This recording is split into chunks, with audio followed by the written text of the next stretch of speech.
बनी इसराइल के लोग बंदर क्यों बन गए? बनी इसराइल की वो कौम जो बंदर बन गई। ये वाकया हजरत दाऊद अलैहिस्सलाम के अहद में पेश आया, जब एक कबीले ने कौम बनी इसराइल से अलहदा होकर दरिया के किनारे अपने रहने के लिए मकान बना लिए और वहीं आबाद हो गए। इन लोगों ने अक्सर काम अहकाम तौरात के खिलाफ शुरू कर दिए थे।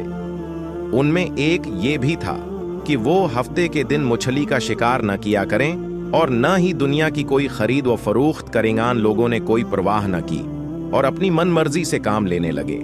जब उस कौम ने अल्लाह ताली की नाफरमानी शुरू की तो फिर उनकी आजमाइश के वास्ते अल्लाह ताली ने दुरिया की मछलियों को हुक्म दिया कि हफ्ते के दिन दुरिया से निकलकर साहिल पर आकर अपने खील कोद में मशगूल रहीं और बाकी दिनों में दुरिया में जा रहे हैं। बस अल्लाह ताली के हुक्म से मछलियां हफ्ते के दिन दरिया से निकलकर किनारे पर आकर फिरती रहती और हफ्ते के अलावा दूसरे दिनों में दरिया के अंदर चली जाते।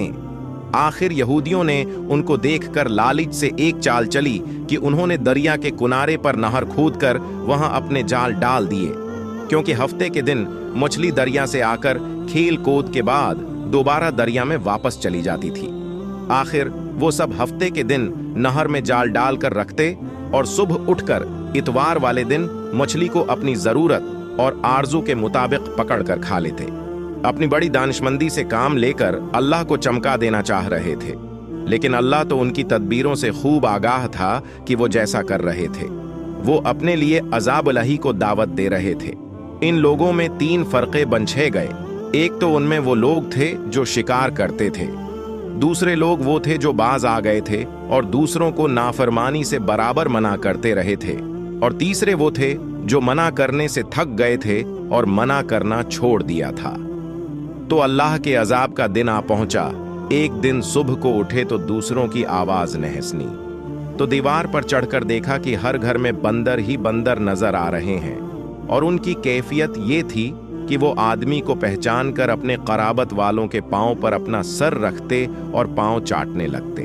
बलाखिर वो अपने बड़े हाल से 3 दिन में सब के सब मर गए।